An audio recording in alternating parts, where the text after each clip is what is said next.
Oi. Igreja do Senhor, amigos que estão conosco, que juntos vieram para estudarmos a palavra de Deus. Queremos começar lendo Gálatas capítulo 6. É uma alegria muito grande estar com os irmãos. As duas últimas quartas não foi possível. A última estávamos na convenção. Penúltima, tínhamos ido a Teresina, Pedro Lucas como aplicado. Nós agradecemos a igreja pelas orações, compreensão. E aqui estamos nós para mais uma vez estudarmos a Bíblia. Gálatas capítulo 6, versículo de número 7. Amados irmãos, nós temos olhado essa lição que nós estudamos por dias, Escola Bíblica Dominical, e tudo indica que a próxima lição nós também precisaremos separar algumas para meditar no culto da família, tendo em vista que tem tudo a ver com a família.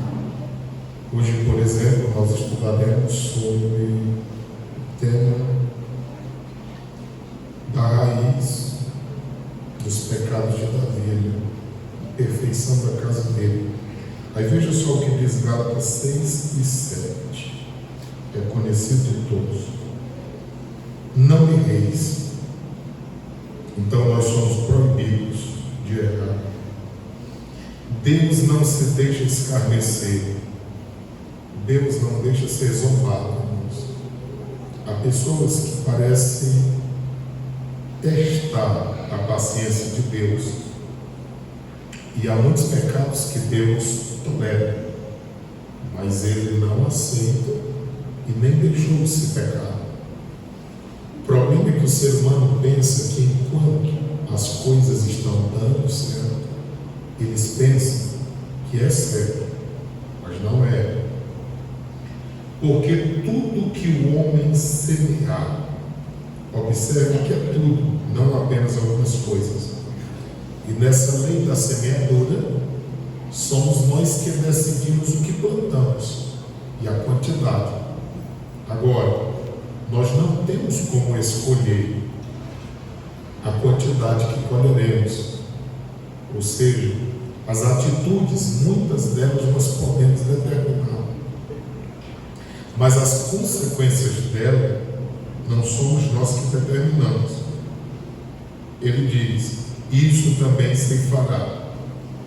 Às vezes entre família é comum você ouvir a mãe ou o pai dizer assim: eu nunca fiz isso com meus pais, não sei por que os filhos fazem isso comigo. Aí eu ponho-me a pensar, se eles afirmam dizer não ter feito com os pais e estão colhendo o que não plantaram, imagine a geração da atualidade plantando o que não deve. Aí o versículo 8 ele diz assim: porque o que semeia na sua carne, da carne colherá corrupção. Se nós formos carnais e semearmos em uma vida de carnalidade, em uma vida promíscua, em uma vida distante de Deus, a Bíblia diz que nós colheremos da mesma carne a corrupção, a tristeza, o estresse, a tribulação, tudo isso que alguém que semeia na carne pode colher. O texto continua dizendo: mas o que semeia no Espírito, do Espírito colherá a vida eterna. Então quem escolhe semear em uma vida espiritual, em um terreno espiritual, haverá de ter uma vida espiritual também abençoada. Lembremos que quem com ferro fere, com ele será ferido. Segundo Samuel foi o texto estudado, o capítulo de número 3, eu disse aos irmãos que nós aqui na classe com os irmãos, vimos a questão da paternidade de Eli, que foi omisso, de Samuel, que embora tendo sido um bom líder, crente, mas também falhou com os filhos, e tudo indica que ele se dedicou tanto ao ministério que acabou por fracassar na família. E fomos questionados acerca de Davi. Que moral Davi teria para chamar a atenção de alguém? Mas, pelo que indica, foi também uma displicência de Davi. E quando nós observamos esse texto que nós vamos ler, nós veremos que um descontrole na vida de Davi fez com que ele tomasse decisões erradas, e muito erradas. É no 2 Samuel, capítulo 3, a partir do versículo de número 2, que diz assim: E a Davi nasceram-lhe filhos em Hebrom. Foi o primogênito de Davi, quem? Aminon. Este ele era filho de Ainoã, a Jezreelita. Versículo 3. E o seu segundo foi quem? Aí mesmo onde você está, em 2 Samuel, você só põe alguma coisa aí para marcar e dê uma olhada mais na frente no primeiro livro das Crônicas, guardando isso. Seu segundo foi Quileado. Aí veja só no primeiro livro das Crônicas, que é a genealogia do capítulo 1 até o capítulo 9. Aí veja o capítulo 3 e o versículo 1. Diz assim: E estes foram os filhos de Davi, que lhe nasceram em Hebrom. Veja que é o mesmo lugar lá de Samuel. O primogênito foi quem? Então é o mesmo. Ele era filho de Ainoã, Jezreelita. E o segundo foi quem? Pronto. Esse Daniel aqui, possivelmente ele tenha outro nome, que é o que é dado lá em 2 Samuel de Quileado. Eu faço isso para que os irmãos vejam, porque muitos irmãos às vezes me perguntam se esse de primeiro livro das Crônicas já era o Daniel, o profeta. Mas veja que muitas pessoas tinham dois nomes na Bíblia. Por exemplo, Gideão tinha um outro nome de Jerubaal, o Salomão tinha um outro nome, Jedidias. Enfim, são muitos. O próprio Paulo tinha o nome de Paulo, tinha o nome de Saulo, e assim sucessivamente. Então os irmãos veem que aqui é a mesma pessoa, que era filho de Abigail, como diz em 2 Samuel 3. Olha o que é interessante, porque a Bíblia registra de Abigail, mulher de Nabal. E os irmãos têm plena consciência que Nabal quer dizer um homem sem inteligência, um homem tolo, é esse o significado do nome. E quando ele agiu tolamente com o rei queria matá-lo. Abigail sabiamente foi à frente e conseguiu aplacar a ira do rei. Mas logo depois Nabal veio morrer e Abigail passou a ser de Davi. Então veja que até aqui, Ainoã, Abigail, vamos seguindo, mulher de Nabal, o carmelita. E o terceiro filho foi quem? Este era filho de Maaca, filho de Tomai, rei de Jesus. Versículo 4. O quarto filho era Adonias, filho de Agite. E o quinto, Cefatias, filho de Abital. Veja só, 1, 2, 3, 4, 5 mulheres já. Vamos lá, versículo 5. E o sexto era Itreão de Eglá. Então agora já são 6 mulheres. Também mulher de Davi. Estes nasceram a Davi em Hebrom. Veja o capítulo 5 de 2 Samuel, o versículo de número 13. Capítulo 5, versículo 13. Aí está o homem já com 6 mulheres. Agora veja só o que diz o texto. E tomou Davi mais o quê? E mulheres ainda, né? Lá de Jerusalém. Depois que viera de Hebrom, e nasceram a Davi mais o quê? Aí vem os nomes dele a partir do versículo 14. E estes são os nomes dos que lhe nasceram em Jerusalém: Samua, Sobabe, Natã, Salomão. Versículo 15: e Ribar, e Elisua, Nefeg, Jáfia. 16: Elisama, Eliada, Elifelete. Capítulo de número 12, 2 Samuel, versículos de número 10 a seguir.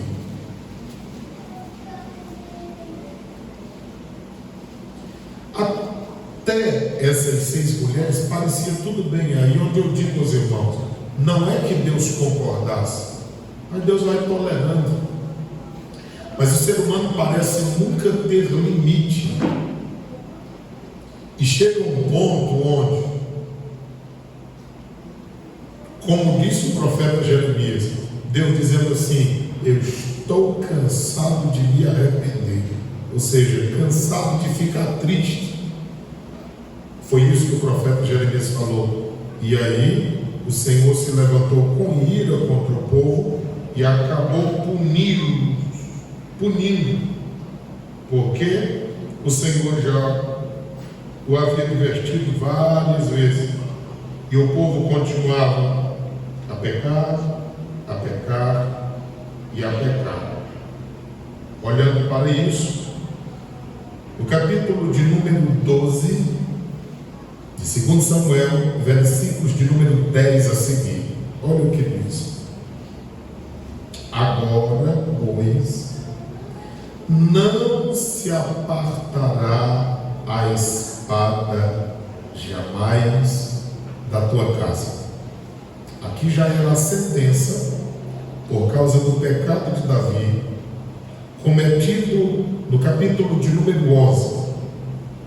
Esse homem com tantas mulheres, que aparentemente estava bem, porque naqueles dias os irmãos sabem que era comum entre os reis receberem mulheres belas, fecharem acordos com os reis e assim continuarem em paz, em tranquilidade, um reino com outro reino. Até aqui, ao tudo que indica, tudo ia bem. Como se não bastasse, o desequilíbrio sexual de Davi faz com que ele ainda continue a obter mais concubinas e mais mulheres, e aqui no texto não diz quantas, mas está no plural, então não foi apenas uma, somando as muitas que ele já tinha.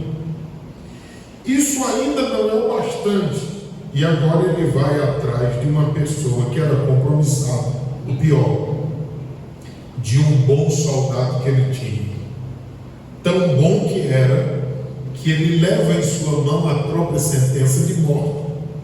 Se ele fosse um mau soldado, bastava ter olhado a carta e sabia que era a sua sentença de morte, mas ele leva fielmente, e a sua vida foi destruída. Veja que terrível. Veja que o pecado ele vai se aproximando. Eu já disse isso para algumas pessoas hoje. Eu não acredito que o pecado chega de uma vez e acaba com o ser humano. Não consigo crer. Eu sempre acredito que ele vem sorrateiramente, vai alcançando até o ponto de destruir totalmente a pessoa. É por isso que eu sempre digo: tenha cuidado com o que você anda vendo, tenha cuidado com quem você anda,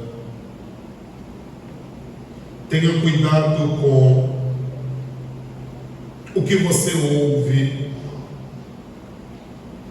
Sempre lembremos que nós somos pó e cinza. Ninguém é super-homem, ninguém é uma mulher maravilha. Todos nós, por mais jovem que seja, por mais idoso, experiente que seja, nós não estamos livres de tentações. Nunca nos achemos autossuficientes. Não, eu sou seguro, eu suporto isso aqui, eu tiro de letra. Tire isso da sua mente. Nós somos pó e cinza.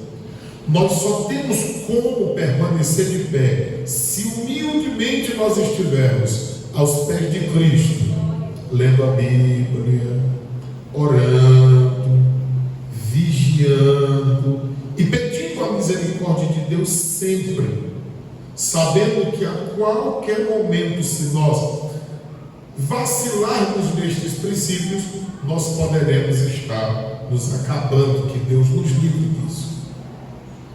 Eu não acredito que vem assim de repente, porque Tiago disse, no capítulo de número 1, versículo de número 13 a seguir,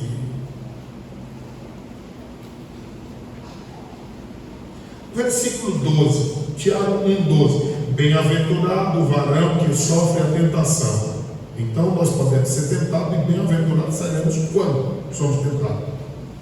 Porque quando for provado, receberá a coroa da vida, o qual o Senhor tem prometido aos que o amam. Então, se a gente é provado e resiste à provação, nós ainda temos a recompensa. Detalhe: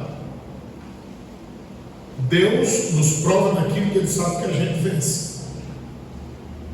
Gênesis 22 diz: Deus colocou a prova Abraão. Abraão venceu. O inimigo tenta naquilo que ele tem por certo, que nós caímos dentro. Lembra de Jó?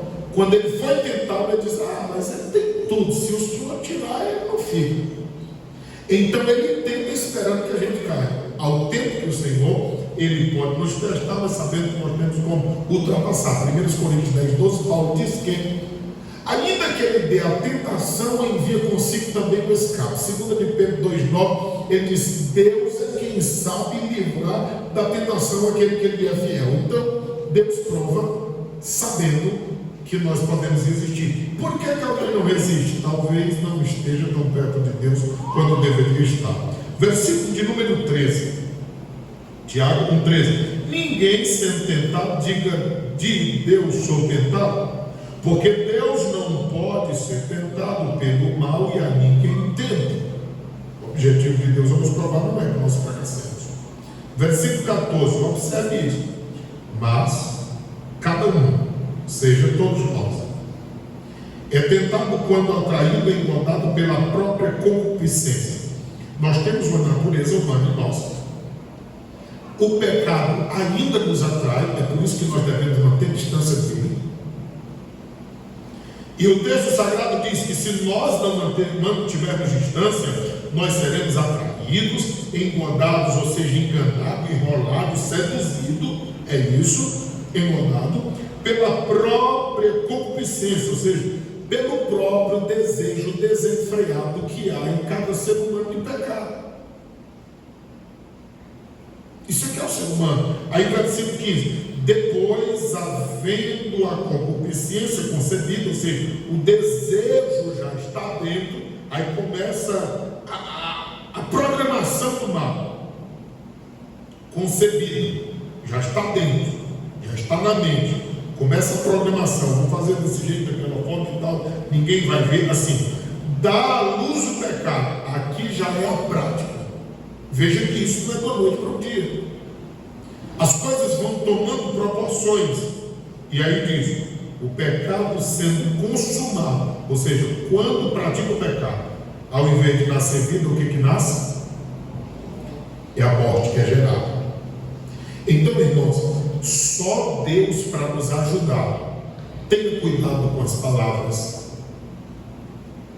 tenha cuidado com os apertos de mão, tenha cuidado com os olhares, tenha cuidado com tudo, porque nós vivemos um momento onde nós precisamos ter um cuidado, até porque há pessoas que pode ser que não tenham tanta maldade, mas devido às carências e necessidades de outros, e o inimigo sabe disso, o jovem pensa assim: não, eu vou casar porque o casamento acabou a tentação. Não, porque aí, hoje o inimigo quer destruir a sua vida, amanhã você casa, ele quer destruir sua família.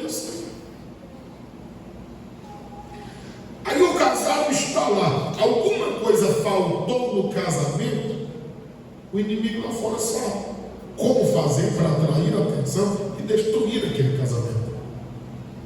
Então observe que nós devemos estar atentos, vigilantes, cuidadosos, porque o diabo, nosso adversário, não é leão, mas vive rugindo como leão, 1 de Pedro 5:8, buscando quem possa tragar. Em uma oportunidade, veja só que ele é perseverante,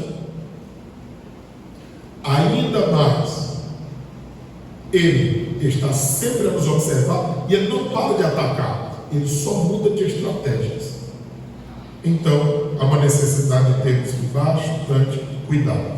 Segundo Samuel 12:10, diz-nos o texto: agora, pois, não se apartará a espada jamais da tua casa, porquanto me desprezastes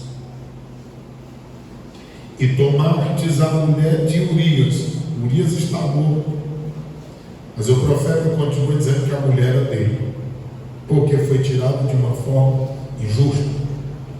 O é teu, para que te seja por mulher. 11. Assim diz o Senhor: eis que suscitarei da tua mesma casa o mal sobre ti. Isso aconteceu, sim ou não? Aconteceu. E tomarei, olha só aqui, tuas mulheres, eram muitas, perante os teus olhos, ele veria isso, e as darei a teu próximo, era o próprio filho dele, o qual se deitará com tuas mulheres. Quando ele faria isso?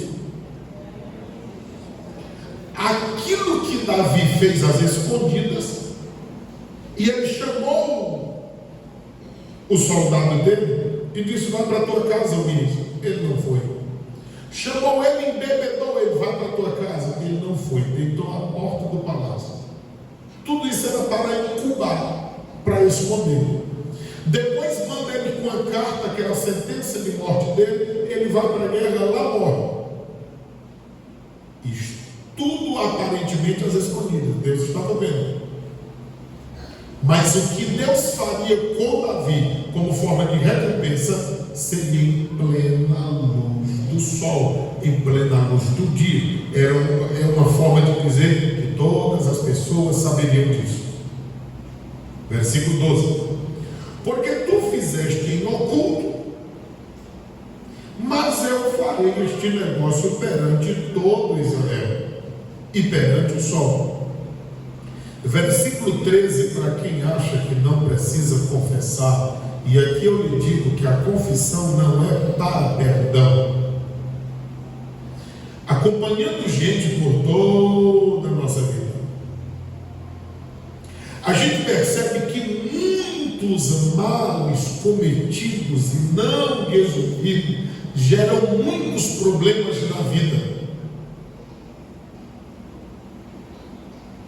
E às vezes as pessoas têm a mania, principalmente nós que somos pentecostais, em atribuir a demônios, a espíritos malignos e uma série de coisas.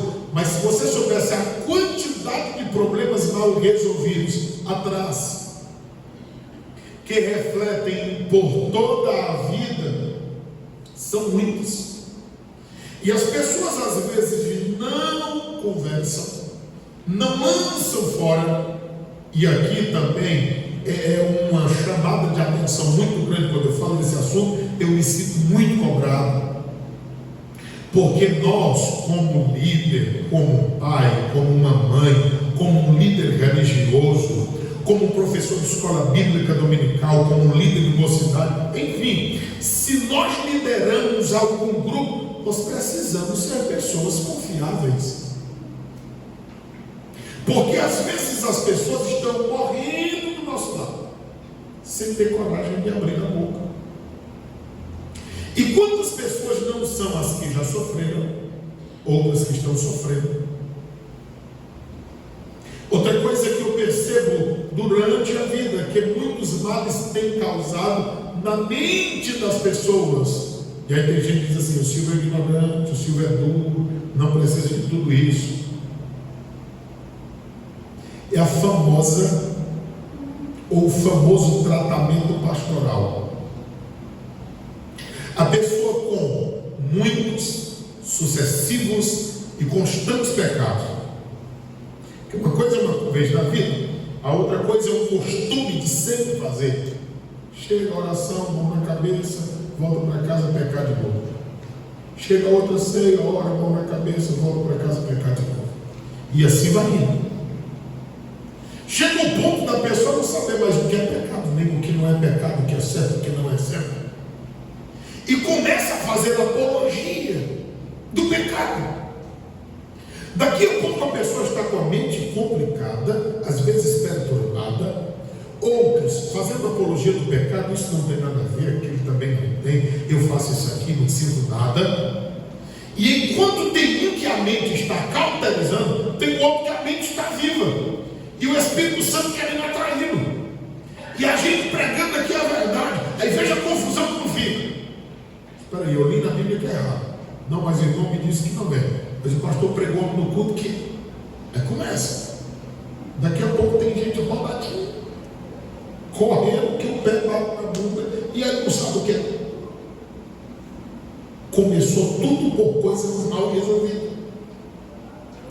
Eu estou falando isso com conhecimento de causa. Geralmente as pessoas chegam a um estágio tão complicado por causa de coisas mal resolvidas.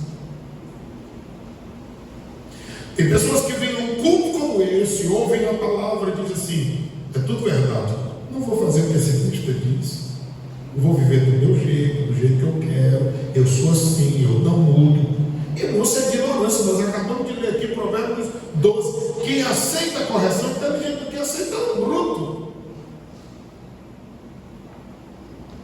Na Bíblia, linguagem Silva, é um jumento.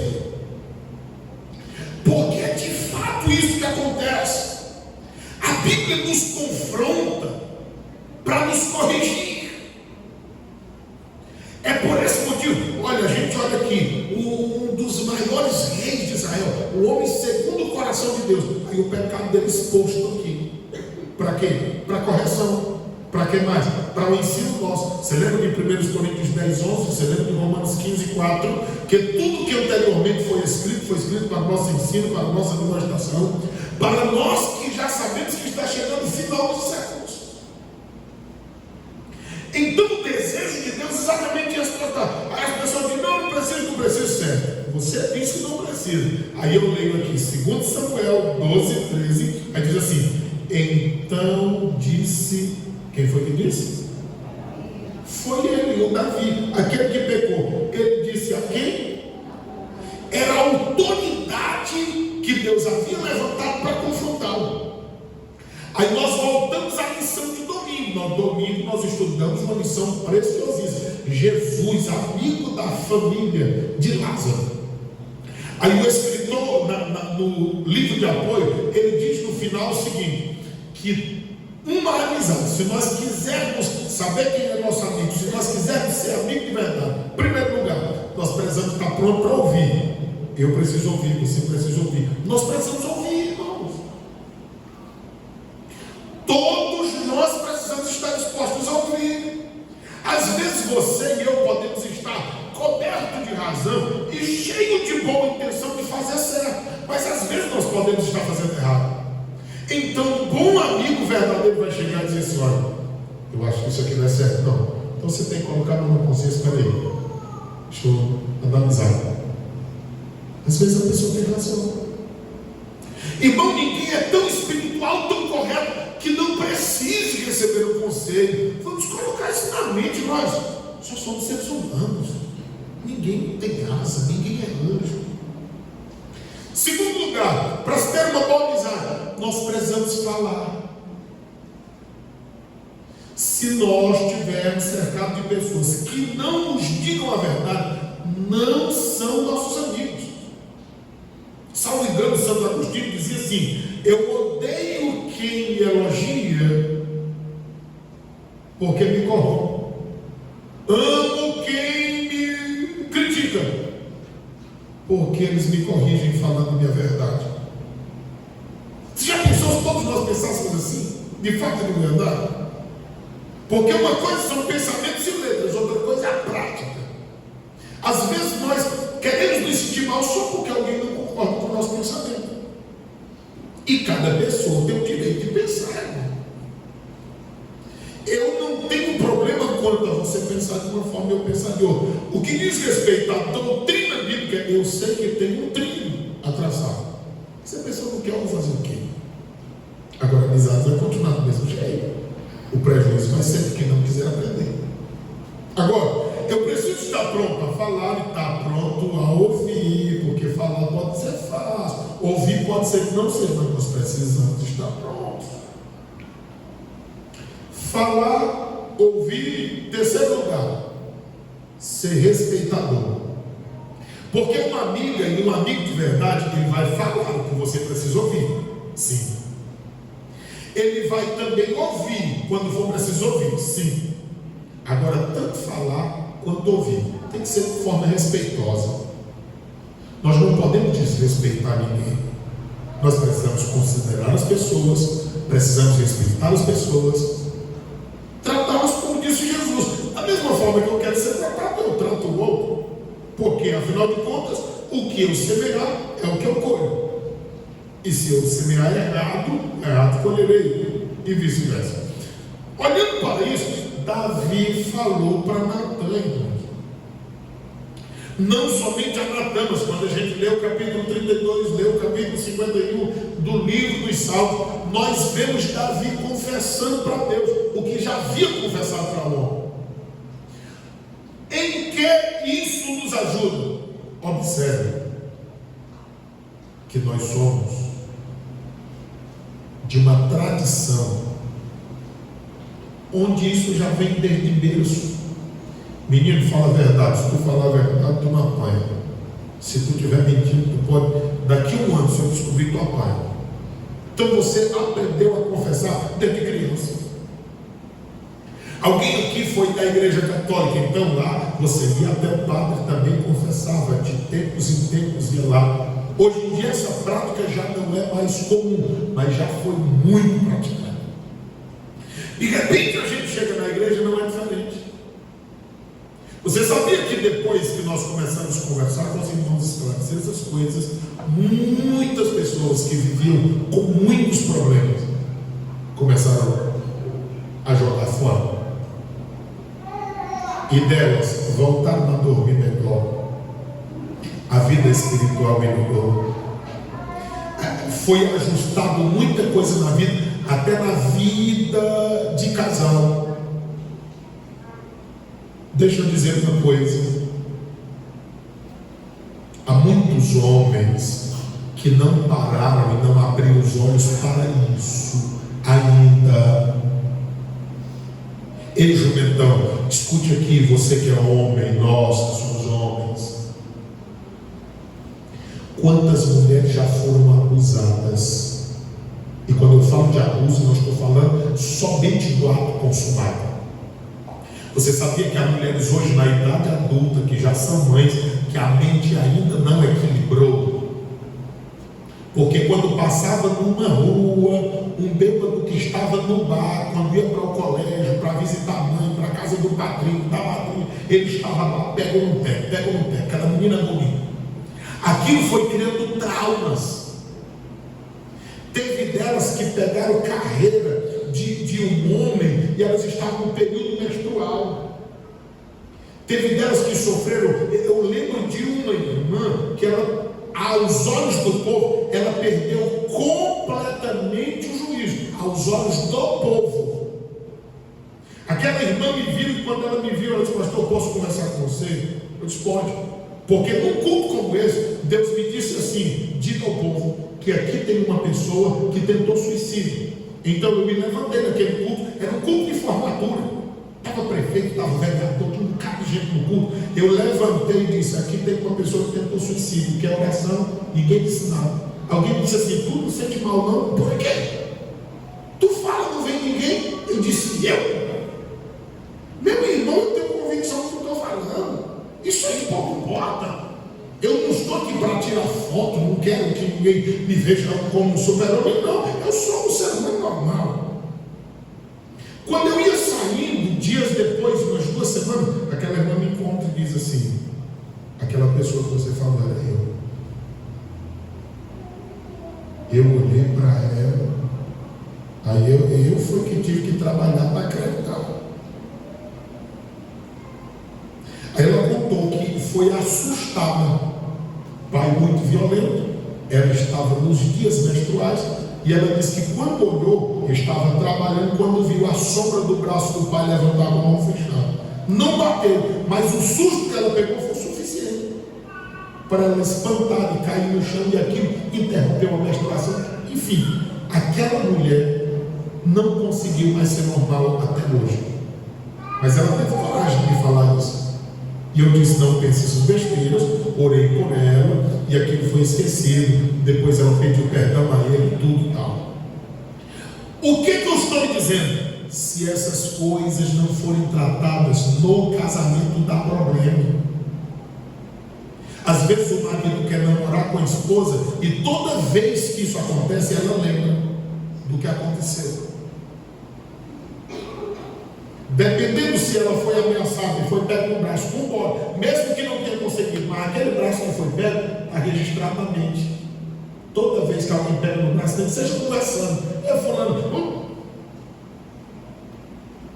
Irmão, estou falando de ser humano. Aí tem gente que me diz assim: ó, ora pelo meu filho, ora para a minha filha. Aí eu olho assim e digo: não, aí não é problema, oração resolve. O que resolve é ajustar a vida na família. Aí o marido não entende isso, é frescura. Não é, meu irmão. Não queira saber o que é ansiedade. Não queira saber o que é depressão. Você sabe o que é uma das piores coisas que a gente diz para quem está ansioso? Te controla. Ora, era o que ele mais queria fazer, era se controlar. Quem é que quer estar ansioso, moço? O cara quer estar tranquilamente tranquilo. Não consegue, você entende isso? Então, é o Espírito de Deus que vai trabalhando na ajuda. Aí nós somos pentecostais. Eu não vou a psicólogo, eu não vou a psiquiatra. Por quê? Tu adoece no coração, tu não vai o cardiologista.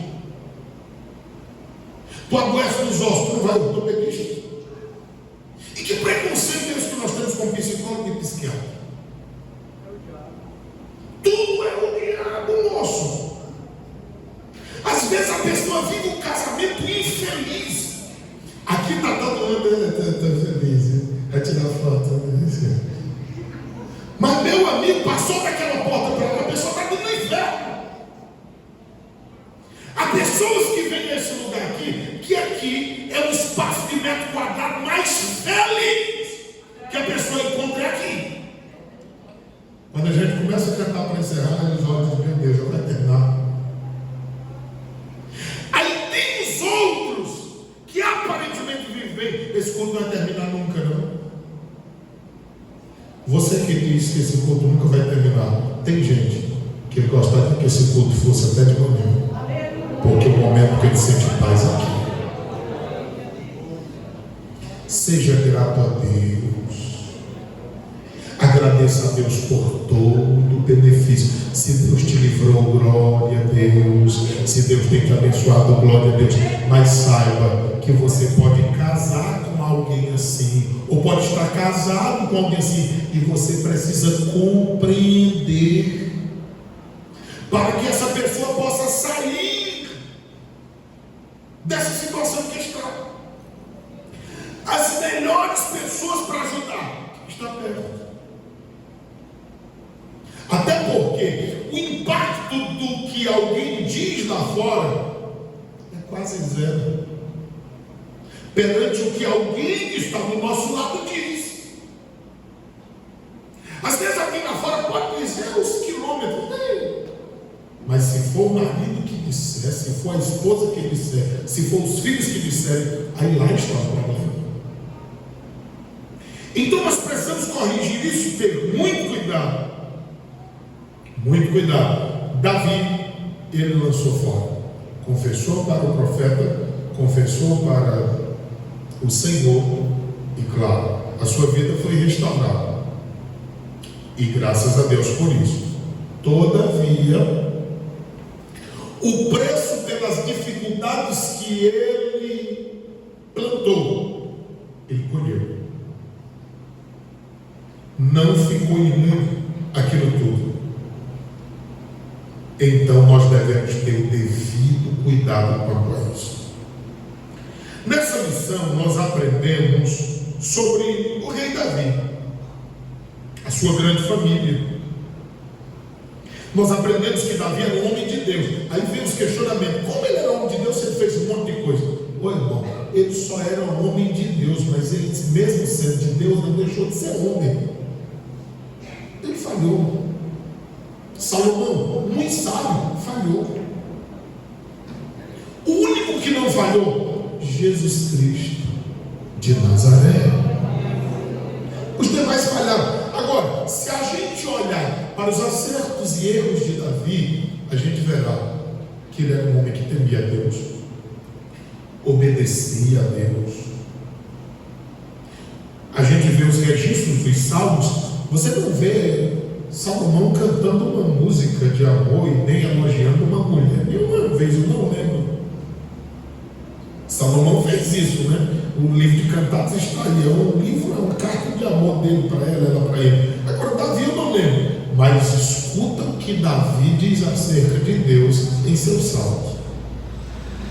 Deus habita no meio dos louvores, irmãos. Jesus era apaixonado, o Senhor Deus era apaixonado por Davi. Ele disse: achei Davi, um homem segundo o meu coração. A promessa futura que ainda existe. E Jesus assentará no trono de Davi, seu pai. Olha aí. Então veja só que há uma ligação muito forte. Agora, era um homem, ele falhou também. Ele não era perfeito. Aí você viu que é uma grande família. Olha, nós temos uma família com 2, 3 filhos, e você vê a luta que é. Imagina esse moço com essa mulherada toda. Meu Jesus, o que foi isso? Falta de controle. Você já leu outras vezes comigo em Provérbios 16 e 32, porque Davi não conseguia conter o seu espírito com relação à mulher. E que prova ele enfrentou, né, irmão? Porque depois ele estava lá já frente e morte, e quase morrendo também. Botaram uma mulher bem novinha do lado dele, e assim mesmo ele era um frio terrível. Parece que Deus fez aquilo só para pisar no final da vida. 16:32 de Provérbios: melhor é o longânimo, uma pessoa paciente, do que o valente.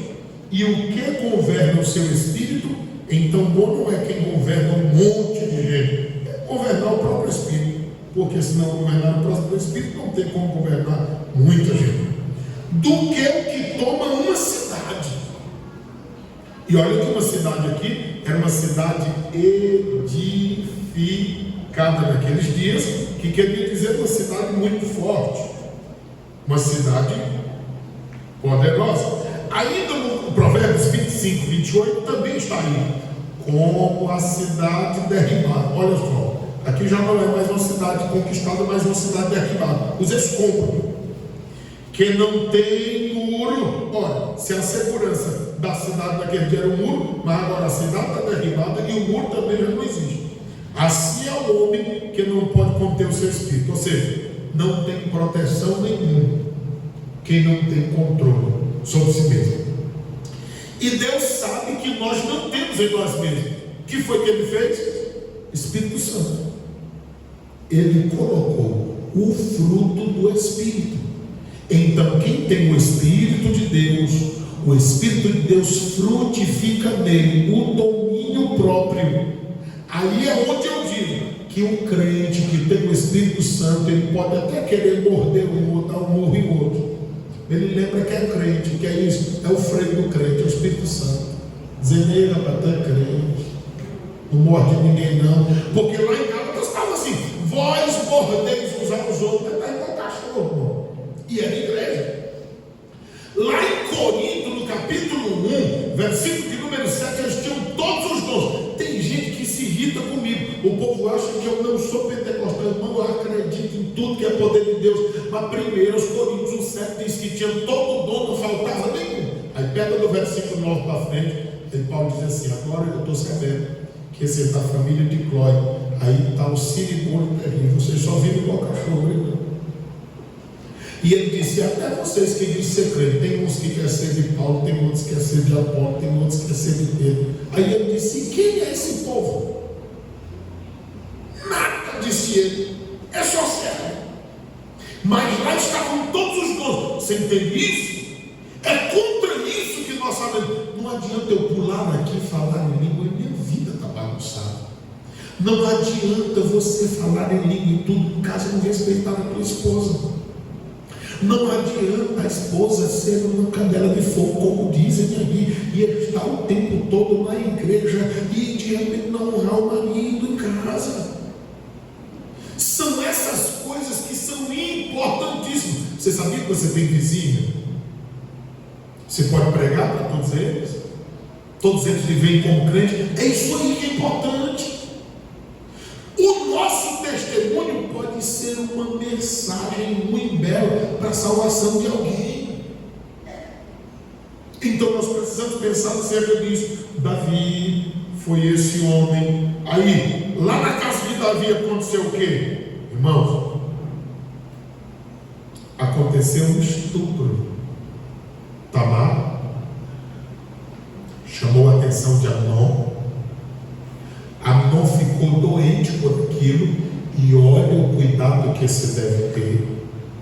Você sabia que hoje os maiores casos de pedofilia são com homens desativados?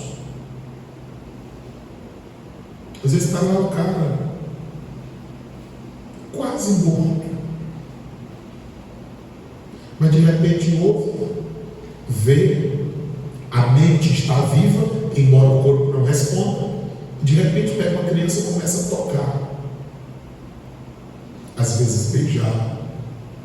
Então nós devemos ter cuidado quanto a isso, com os nossos filhos, com os nossos netos. Eu já falei outra vez e vou repetir: tenha cuidado quando seus filhos não quiserem ter contato com pessoas adultas. Não o obrigue, procure saber o porquê.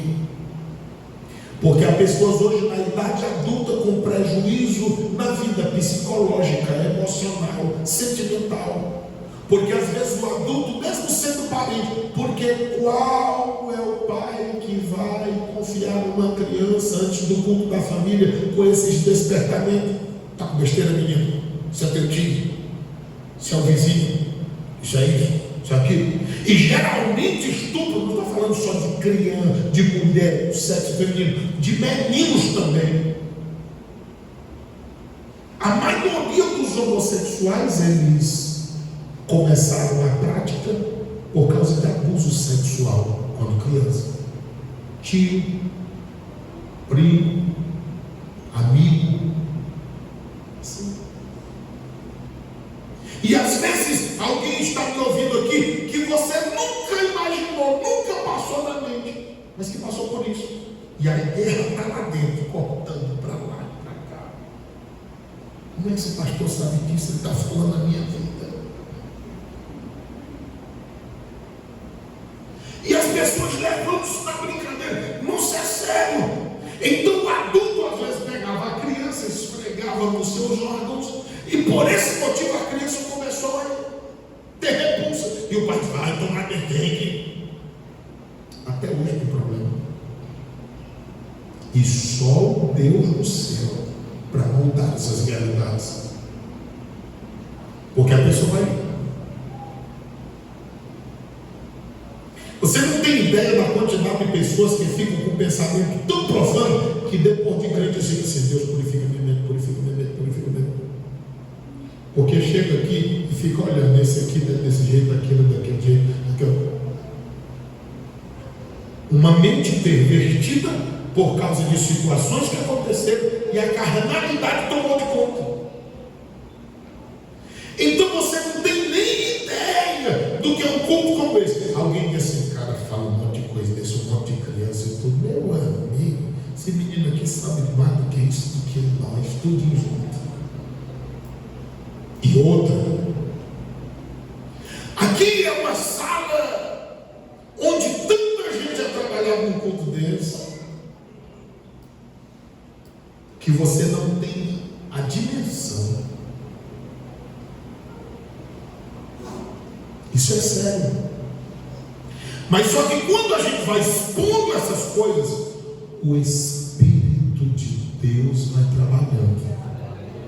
Que não acontece, essa é a diferença da sessão psicológica, psicoterapeuta, psiquiatra. É porque lá é técnica, lá é algo natural, lá é algo normal. Aqui não.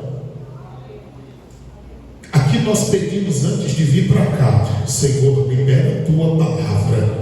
Espírito de Deus, vai com o bálsamo trabalhando. Eu estou falando, a casca da ferida está voando, o pus está saindo, mas o remédio está passando. Nós saímos daqui sarados pelo poder da palavra e do Espírito de Deus que age.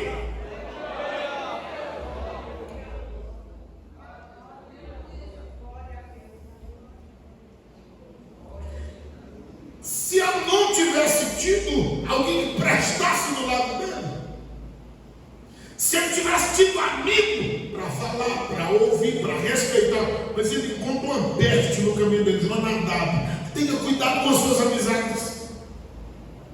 Quando sua mamãe e seu papai disseram: tenha cuidado com essa amizade, atende, pare, ouça. Tenha cuidado. O seu pai não é atrasado como você pensa, a sua mãe não é ultrapassada como você imagina. Ele e ela já passaram pelo caminho que você vai passar. Ele está com cuidado em você. Aconteceu o estupro. Absalão, meu irmão, disse: vou matar Amnon. Não tem quem me faça escapar. Acabou cumprindo o propósito. Você vê toda a bagunça na casa de Davi. Me mostre quando foi que Davi chamou um dos seus filhos e disse: senta aqui, vem aqui. Isso está certo? Você não encontra, irmão. Pai, mãe, nós precisamos conversar com os nossos filhos. Quando for para reprovar, reprovar. Quando for para elogiar. Quando for para conversar, conversar. Quando for para fazer culto doméstico, para fazer culto doméstico.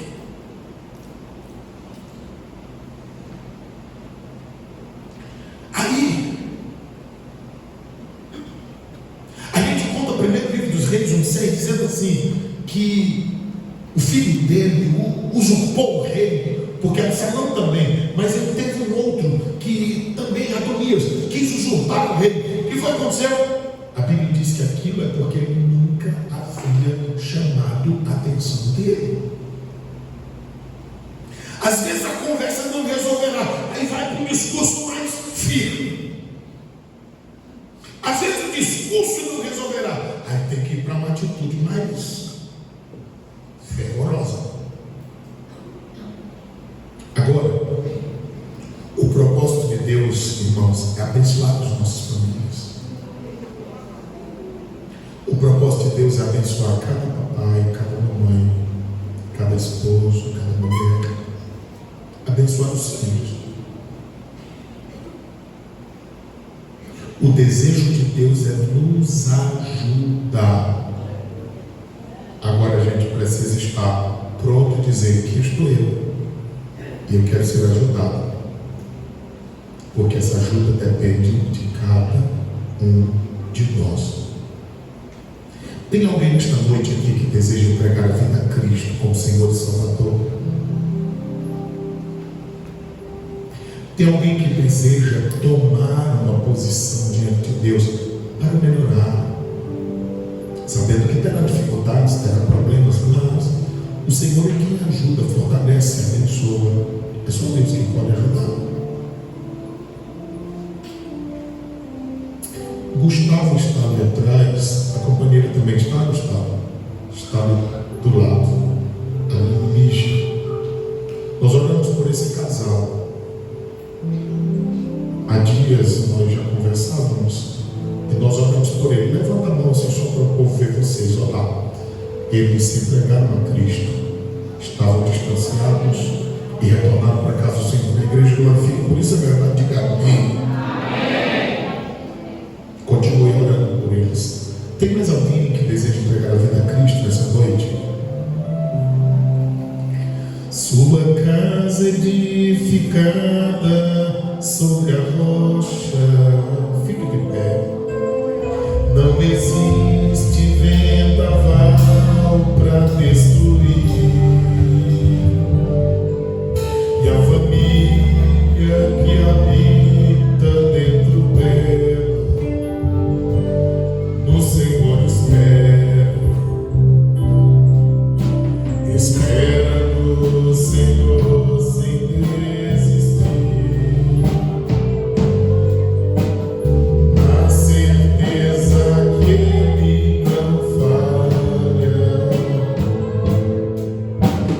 tudo Ele já preparou, seu amor nunca mudou. Espera no Senhor sem desistir, seu amor nunca mudou.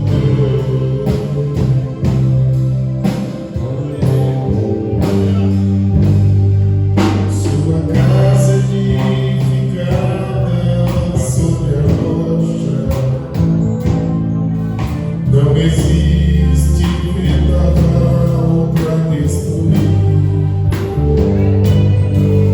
E a família que habita dentro dela, no Senhor espera no Senhor sem desistir, na certeza que Ele não falha, tudo Ele já preparou, seu amor nunca mudou. Espera no Senhor sem desistir, seu amor nunca mudou. Seu amor nunca mudou. Seu amor nunca mudou. Irmãos, amanhã nós teremos um culto aqui por trás da casa da irmã Toinho. O esposo dela também é crente ainda, mas ela serve o Senhor. E ela pede que todos nós, a mãe da irmã Edileia, estejamos lá. Claro, as congregações têm um culto de ensino, mas todos nós aqui da sede estejamos lá amanhã, em nome de Jesus, a partir das 19 horas, em nome de Jesus. Eu peço oração por mim e toda a minha família. Tem alguém mais? Oremos pela irmã Tátila. Ela estava grávida e ela tem enfrentado a dificuldade, parece-me que perdeu a criança. Então oremos por ela. Eu já passo na casa dela e do Senhor Jesus Cristo. Tem alguém para se entregar a Cristo? Todo mundo crente? Todo mundo bem? Quantos retornaram aqui quarta-feira, em nome de Jesus? Sábado há um grande trabalho, à tarde, à noite, como os irmãos já sabem, do discipulado e também evangelismo pessoal, em nome de Jesus. Pai querido, nós louvamos ao Senhor pela sua palavra, nós louvamos a Ti pelas vidas que estão aqui, pela vida da missionária Ciene, da Debs, que nós esquecemos de apresentar as tuas filhas, mas elas vieram cultuar a Ti conosco. O Senhor recebe a adoração de cada um. Aqui está essa tua filha que pede oração em nome de Jesus, o Senhor a conhece. Eu entendo que o Senhor trabalhou conosco nesta noite, falando da nossa intimidade. E eu quero te pedir que o teu bom Espírito ministre a tua palavra nas mentes e nos corações. Que nós saiamos daqui cheios da tua presença. Porque o Evangelho deve ser pregado a toda criatura, mas também a criatura toda. E hoje o Senhor nos tratou de dentro para fora. Querido Deus, olha para cada um dos teus filhos e filhas. Olha para todas as famílias que aqui estão representadas. Dá-nos uma noite na tua paz. Enquanto dormimos, ministra o nosso espírito, alma, mente, as nossas emoções. Se o Senhor voltar esta noite, nós queremos nos encontrar contigo nas nuvens, ó Pai. Se o amanhã nos pertencer, continue nos ajudando e dando-nos da tua graça. Leva-nos aos nossos lares em paz. Que a tua graça, a graça do Senhor Jesus, o amor de Deus, o nosso Pai, a comunhão e as santas consolações do seu bom Espírito sejam com todos nós, não somente agora, mas sempre. Todos dizem amém. Alunos da classe Timóteo, a irmã